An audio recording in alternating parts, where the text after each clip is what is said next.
Hello friends, नमस्कार विद्यार्थी शिक्षक मित्रांनो.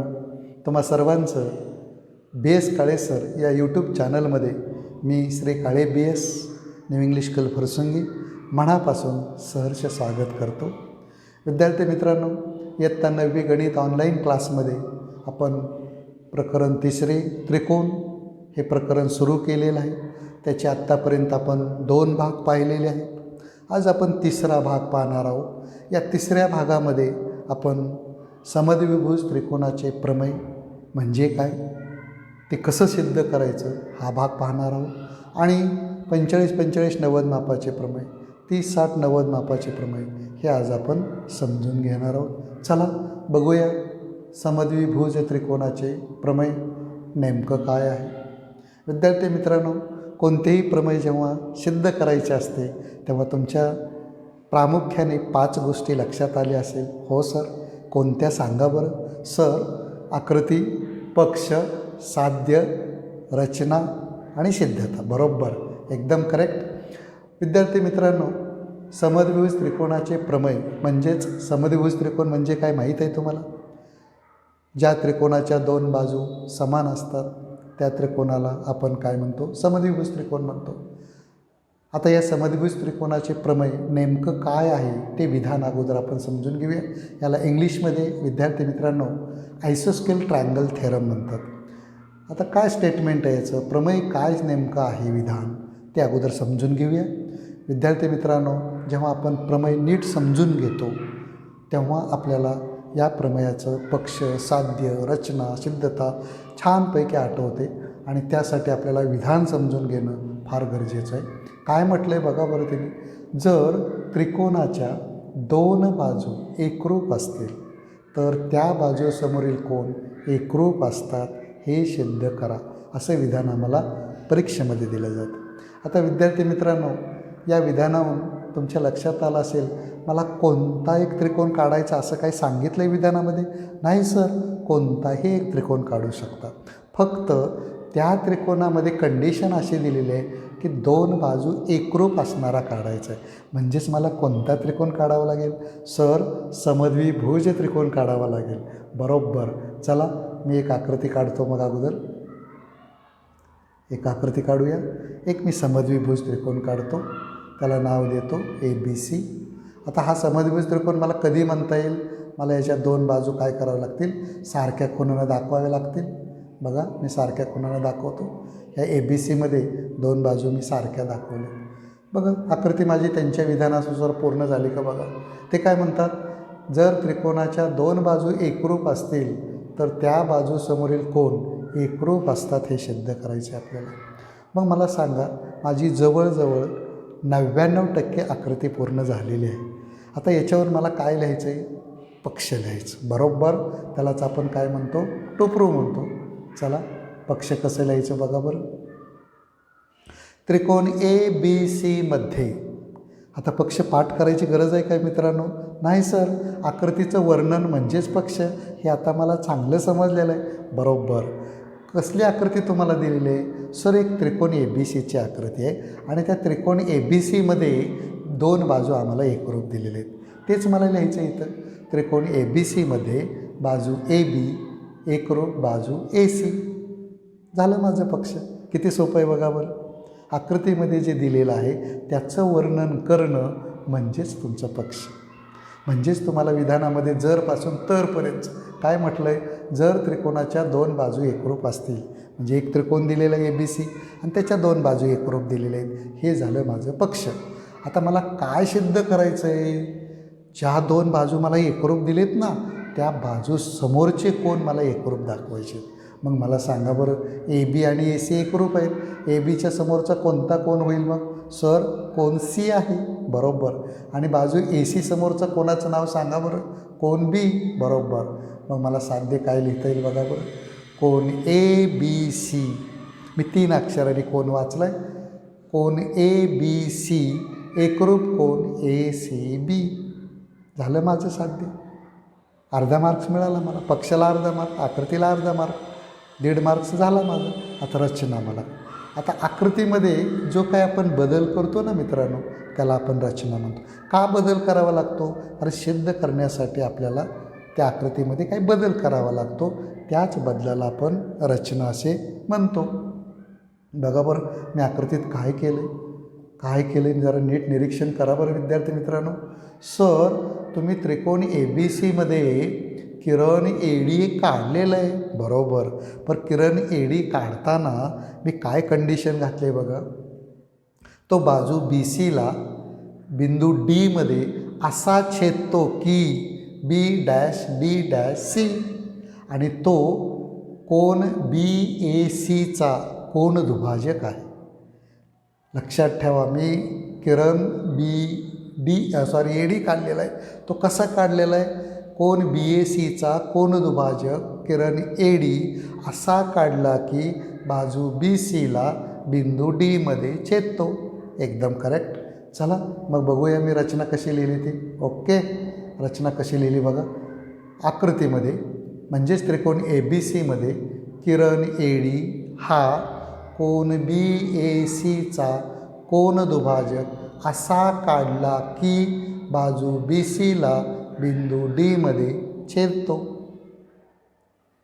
काय अवघड आहे का सांगा बरं? किती सोपं आहे रचना.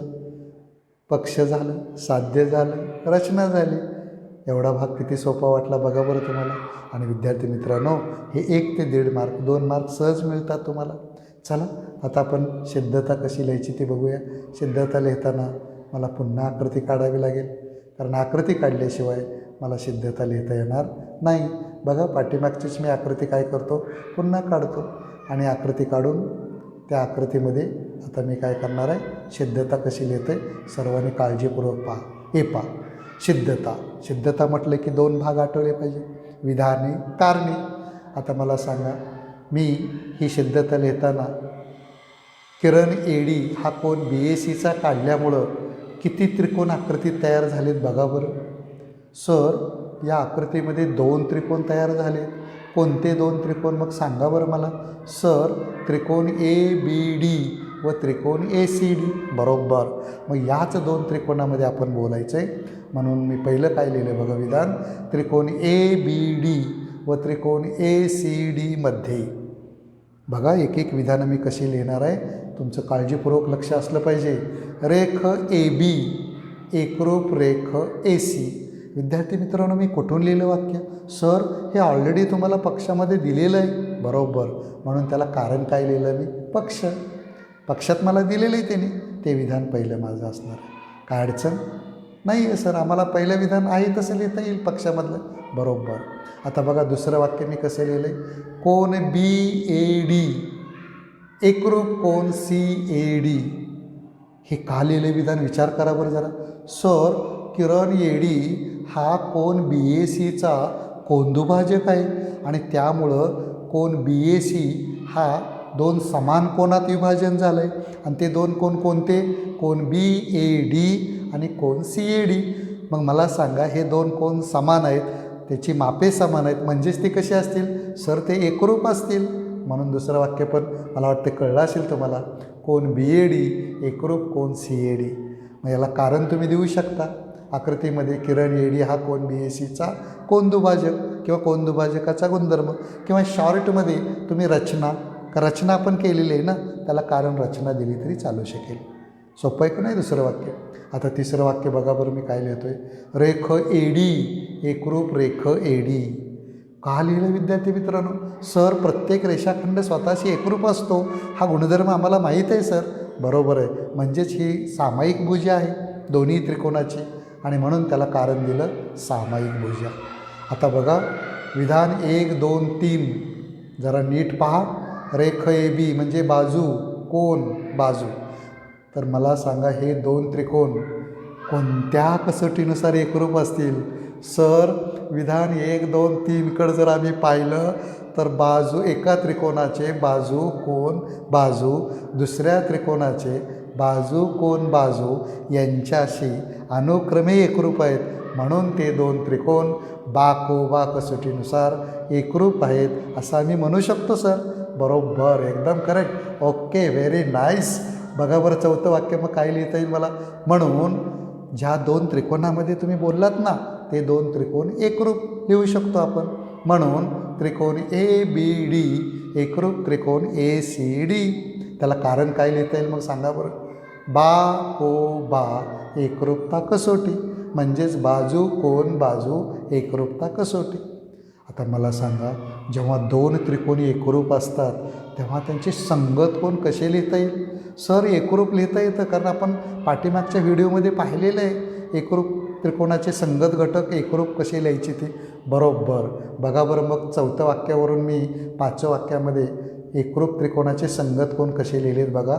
एकास एक संगतीचा नीट विचार करा. कोण, म्हणून कोण ए बी डी एकरूप कोण ए सी डी. त्याला कारण देऊया, एकरूप त्रिकोणाचे संगत कोण. सोपं आहे का नाही. आता सहावं वाक्य बघा बरं. म्हणून आता ए बी डी म्हणजेच कोणता कोण आहे सांगा बरं. कोण ए बी सी. बरोबर. आणि कोण ए सी डी म्हणजेच कोणता कोण आहे सर. कोण ए सी बी. एकदम करेक्ट. आणि त्याच्यावरून मला सहावं वाक्य काय लिहिता येईल बघा. म्हणून कोण ए बी सी एकरूप कोण ए सी बी. हे सिद्ध केले. त्याला कारण देऊया.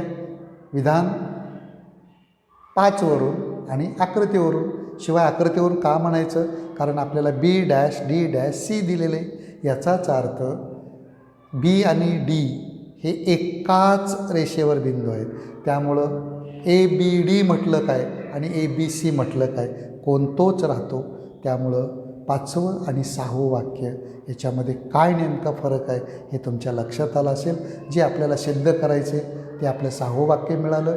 आणि शेवटी मात्र वाक्य लिहायला विसरू नका विद्यार्थी मित्रांनो. हे सिद्ध केले, कारण शेवटचं वाक्य फार महत्त्वाचं आहे. किती वाक्याची सिद्धता आहे विद्यार्थी मित्रांनो. 6च वाक्याची सर सिद्धता आहे. किती सोपी सिद्धता आहे बघा. पहिलं, ज्या दोन त्रिकोणामध्ये बोललात ते दोन त्रिकोणाची नावं सांगू शकता. A B C, A B D आणि त्रिकोण ए सी डीमध्ये. पहिलं वाक्य कोण बी ए डी रेख ए बी एकरूप रेख ए सी. पक्ष. नंतर कोण ए बी डी एकरूप कोण बी ए डी एकरूप कोण सी ए डी. त्याला कारण कोण दुभाजकाचा गुणधर्म म्हटलं चालेल, रचना म्हटलं तर चालेल. किरण ए डी हा कोण बी ए सीचा कोण दुभाजक आहे असं म्हटलं तरी चालेल. काहीही तुम्ही कारण देऊ शकता यापैकी. चला तिसरं वाक्य मग काय लिहिले. रेख ए डी एकरूप रेख ए डी. ते तर किती सोपं आहे. प्रत्येक रेषाखंड स्वतःशी एकरूप असतो हा गुणधर्म माहिती आहे. किंवा त्या दोन कोणामध्ये त्रिकोणामध्ये एक भुजा सामायिक आहे. मला सांगा, अशा प्रकारे 6 वाक्याची सिद्धता सहज तुम्हाला लिहिता येईल. विद्यार्थी मित्रांनो, वारंवार हा प्रश्न परीक्षेत विचारला जातो. अतिशय महत्त्वाचं प्रमेय आहे. हे प्रमेय तुम्ही व्हिडिओ पाहिल्यानंतर न पाहता तुम्हाला लिहिता येतं का याची प्रॅक्टिस करा. नावं बदला आणि नावं बदलून याची प्रॅक्टिस करा. सिद्धता लिहिता येते का ते पहा. मला वाटतं निश्चित खात्री आहे मला की तुम्ही निश्चित हे सिद्धता तयार करू शकाल आणि परीक्षेत हमखास याचे मार्क मिळवू शकाल. चला पुढं जाऊया. आता आपण थोडंसं पुढचा घटक काय बघा. 30, 60, 90 अंश मापाच्या त्रिकोणाचा गुणधर्म. विद्यार्थी मित्रांनो, इयत्ता 9वीमध्ये आपण हा गुणधर्म समजून फक्त घेणार आहोत, ओळख करून घेणार आहोत आणि याच्या संबंधित डिटेल सखोल असा अभ्यास इयत्ता 10वीत करणार आहोत. तर बेसिक 9वीमध्ये तो गुणधर्म नेमका काय आहे, प्रॉपर्टी ऑफ 30, 60, 90 डिग्री ट्रायंगल नेमका काय सांगतो तो फक्त आपण इयत्ता 9वीमध्ये त्याची फक्त ओळख करून घ्यायची आहे. त्याच्यासाठी आपल्याला ओळख करून घेताना एक आकृती काढावी लागेल. बघा, मी एक आकृती काढतो. त्याचं विधान काय बघा. प्रॉपर्टी म्हणजेच गुणधर्माचं विधान काय. जर काटकोन त्रिकोणाचे लघुकोन 30 अंश व 60 अंश आणि 90 अंश दिले असतील, काटकोन आहे म्हटल्यावर एक 90 अंश असणार, 30 अंश व 60 अंश असतील, तर 30 अंश कोणासमोरील बाजू कर्णाच्या निम्मे असते, म्हणजेच नेमपट असते कर्णाच्या, आणि 60 अंश कोणासमोरील बाजू कर्णाच्या वर्गमुळात 3/2 पट असते. हे विधान फार महत्त्वाचं आहे विद्यार्थी मित्रांनो. तुम्ही इयत्ता 9वीमध्ये फक्त या विधानाची ओळख आणि सूत्र माहीत करून घ्यायचे की जेणेकरून याचा उपयोग आपल्याला इयत्ता 10वीमध्ये निश्चित करावा लागणार आहे. त्यासाठी हे प्रमेय आपल्याला थोडं समजून घेऊया. हे गुणधर्म नेमकं काय तो समजून घेऊया आणि पुढच्या वर्षी आपल्याला ह्या प्रमेयाचा सखोल अभ्यास करायचा आहे. आता मला सांगा, एक काटकोन त्रिकोण आहे. बघूया, एक मी काटकोन त्रिकोण काढतो. या काटकोन त्रिकोणामध्ये कोणांची मापे एक नाव देऊया आपण ABC. हा काटकोन त्रिकोण ABC 90 अंश द्यायच्याऐवजी मी परपेंडिक्युलरचं म्हणजेच लंबाचं चिन्ह रेड कलरनं दाखवलं आहे बघा. आणि ए आणि सीची मापं, या ए कोणाचं माप मी किती घेतलं आहे बघा 30 अंश आणि सी कोणाचं माप मी किती घेतले 60 अंश. आता विद्यार्थी मित्रांनो, इयत्ता 9वीत आपल्याला ह्या घटकाचा अभ्यास करताना आपल्याला घरी ॲक्टिव्हिटी करायची आहे. याच्यात काय करा, एक काटकोन त्रिकोण मी आत्ता दाखवलं आहे ना, अशा पद्धतीनं तुम्ही काढा आणि नंतर काय करा, 30 अंश कोणासमोरची बाजू मोजा. 30 अंश कोणासमोरची बाजू मोजा. नंतर काय करा, कर्णाची जी बाजू आहे ना, कर्ण, ती बाजूची लांबी मोजा पट्टीच्या साह्याने आणि दोन्हीमध्ये तुम्हाला काय दिसून येतं त्याचा तुम्ही पडताळा घ्या. बरं, अशी किती सर त्रिकोण काढायचे? एक 2-3 त्रिकोण काढा. एक 2-3 अशा प्रकारचे त्रिकोण काढा. फक्त काय करा, कोण मात्र 30, 60, 90च असू द्या आणि बाजू वेगवेगळे घेतल्या तरी चालू शकतील. आणि तुम्ही असे 3 त्रिकोण काढा आणि या तिन्ही त्रिकोणामध्ये मी सांगितल्याप्रमाणे कृती करा. काय करा कृती? 30 अंश कोणासमोरची बाजू मोजायची. घेताना अंदाजे काढा, पट्टीनं काढायची गरज नाही. कृती करताना अंदाजे 3 त्रिकोण घ्या वेगवेगळ्या आकाराचे. फक्त त्याच्यामध्ये मापे मात्र कंडिशन 30, 60, 90 असलीच पाहिजे.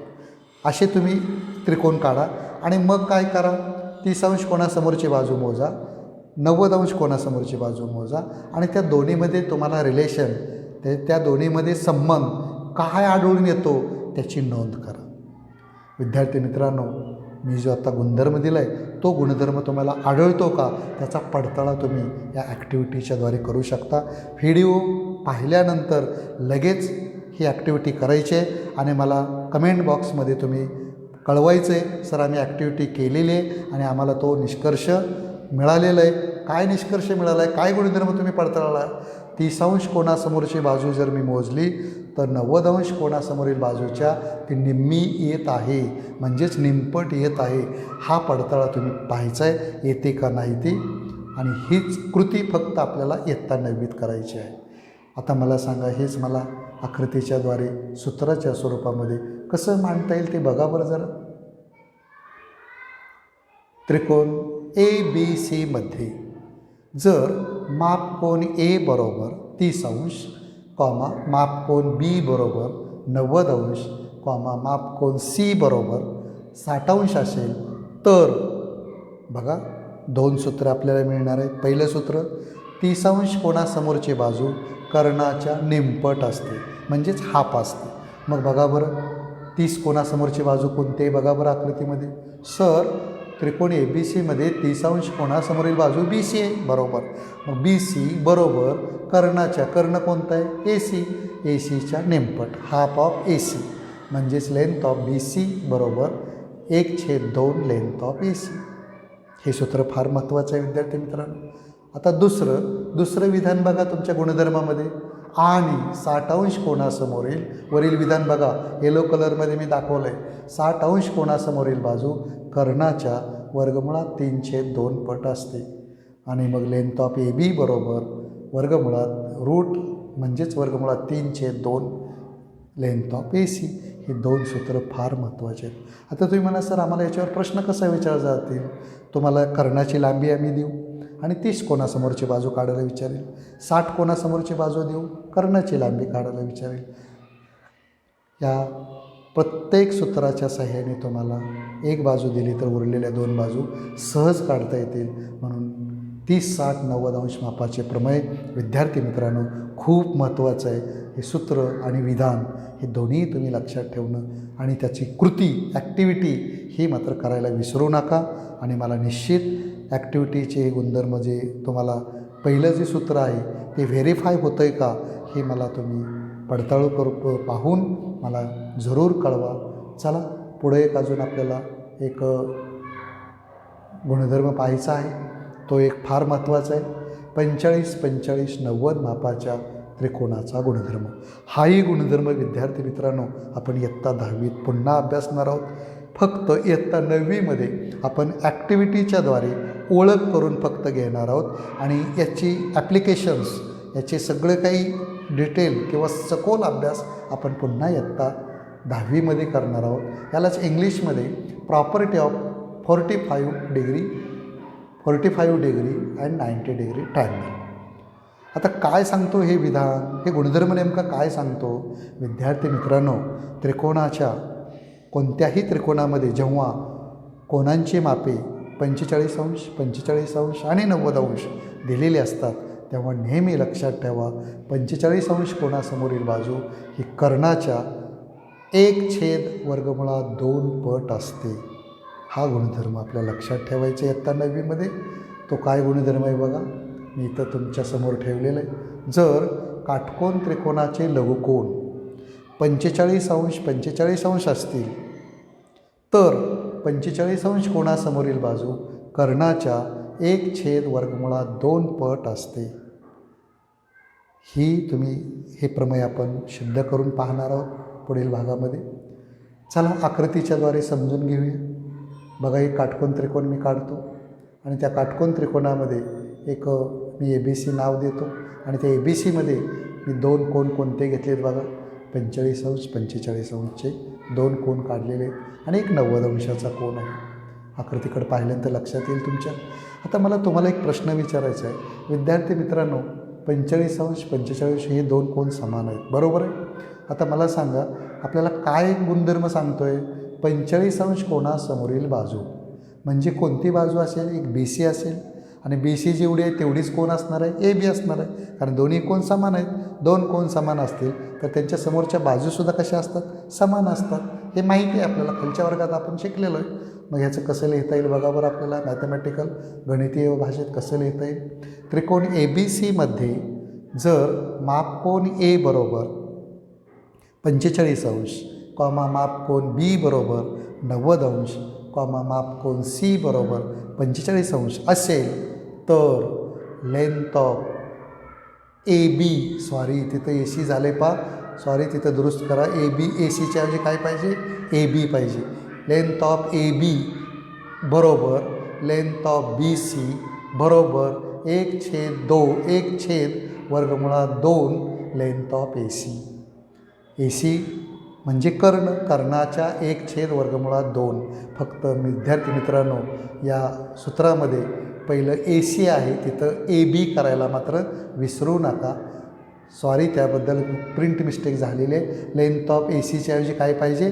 लेंथ ऑफ AB बरोबर लेंथ ऑफ BC बरोबर 1/2 लेंथ ऑफ AC. हे प्रमेय आपण गुणधर्म सिद्ध करणार आहोत. बघा, मी सिद्धता पुढं दिलेली आहे. थोडीशी ॲक्टिव्हिटीच्या स्वरूपामध्ये ही सिद्धता मी तुमच्यासमोर मांडण्याचा प्रयत्न केलेला आहे. आता विद्यार्थी मित्रांनो, ही जो गुणधर्म आहे हा प्रश्न आम्हाला परीक्षेमध्ये प्रश्न क्रमांक 3A मध्ये ॲक्टिव्हिटीच्या स्वरूपात विचारला जातो आणि मुद्दाम तुम्हाला ॲक्टिव्हिटीचे प्रश्न कसे सोडवायचे असतात याची जाणीव व्हावी म्हणून मुद्दाम हे प्रमेय मी ॲक्टिव्हिटीच्याद्वारे तुम्हाला मी सिद्ध करून देणार आहे. बघा, ॲक्टिव्हिटीचे प्रमेय जेव्हा परीक्षेत आम्हाला सिद्ध करायचं असतं त्यावेळेस नेहमी लक्षात ठेवा ते पूर्णपणे प्रमेय तुमच्या उत्तरपत्रिकेत तुम्ही लिहायचं असतं आणि त्या उत्तरपत्रिकेमध्ये पूर्ण प्रमेय लिहून झाल्यानंतर जे बॉक्स दिलेले असतात, जे रिकाम्या जागा दिलेल्या असतात तिथं तुम्ही अचूक अशी उत्तरं लिहावयाची असतात आणि तेव्हाच तुमचा हा ॲक्टिव्हिटीचा प्रश्न पूर्ण होतो. तेव्हा तुम्हाला त्या प्रश्नाचे पूर्ण गुण मिळाले जातात. 9वीत पण लक्षात ठेवा, 10वीत पण लक्षात ठेवा. 9वी 10वीला अशा टाईपच्या कृती, अशा टाईपच्या ॲक्टिव्हिटीचे प्रश्न 3रा A आणि 4था A मध्ये विचारलं जातं कंपल्सरी. आणि म्हणून याचा अनुभव तुम्हाला यावा म्हणून मी काही माझ्या व्हिडिओमध्ये अशा बऱ्याच ॲक्टिव्हिटी देण्याचा प्रयत्न केलेला आहे. विद्यार्थ्यांना नेमक्या ॲक्टिव्हिटी कशा सोडवायच्या असतात हे लक्षात येत नाही म्हणून मी ॲक्टिव्हिटीचे प्रश्न मुद्दाम याच्यामध्ये घेतलेले आहे. बघा बरं, काटकोन त्रिकोणाचे कोन जर 45 अंश 90 असतील तर काटकोन करणारी प्रत्येक बाजू ही 1/2 गुणुले कर्ण असते हे विधान देतात. आणि हे विधान दिल्यानंतर तुम्हाला आता ही ॲक्टिव्हिटी कशी पूर्ण करायची ते बघा. त्रिकोण ABC मध्ये कोन B बरोबर 90 अंश, कोन A बरोबर कोन C बरोबर 45 अंश, म्हणून BC बरोबर AB. हे सगळं काही त्यांनी दिलेलं आहे मला. आता मला नेमकं चौकटीतलं उत्तर कसं लिहायचं आहे ते मी तुम्हाला समजावून सांगणार आहे. पायथागोरसच्या सिद्धांतानुसार मला सांगा, हा काटकोन त्रिकोण आहे आणि मग पायथागोरसचा सिद्धांत मला वापरता येईल, माहीत आहे मला.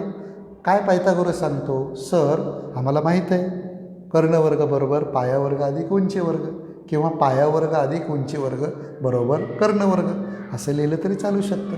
मग मला सांगा, काटकोन त्रिकोण ABC मध्ये बघा, ABचा वर्ग अधिक BCचा वर्ग बरोबर काय चौकटीत उत्तर येईल? सर सोपं आहे, एकदम अतिशय सोपं आहे सर. हे 7वीपासून आम्ही पायथागोरस वापरायचं शिकलो आहे. तिथं सर उत्तर निश्चित सांगतो आम्ही, ACचा वर्ग येणार. बरोबर. बघा बरं मग माझं उत्तर आलं आहे का ACचा वर्ग? एकदम करेक्ट, व्हेरी गुड. आता बघा दुसरं वाक्य चौकट मी कशी भरतो आहे. ABचा वर्ग आहे तसाच. आता BC म्हणजेच मला वरती काय दिले बघा बरं. सर BC म्हणजेच AB आहे, मग जिथं BC आहे तिथं मी काय ठेवू शकतो? AB ठेवू शकतो. हो सर, एकदम करेक्ट. चला ठेवा मग ABचा वर्ग. BCचा वर्ग आहे म्हणजे ABचा पण वर्ग करावा लागेल आपल्याला. मग काय आलं दुसरा बॉक्स? ABचा वर्ग. आता बघा बरं तिसऱ्या बॉक्समध्ये मी उत्तर कसं लिहितो आहे. 1 ABचा वर्ग अधिक 1 ABचा वर्ग किती आलं सांगा बरं.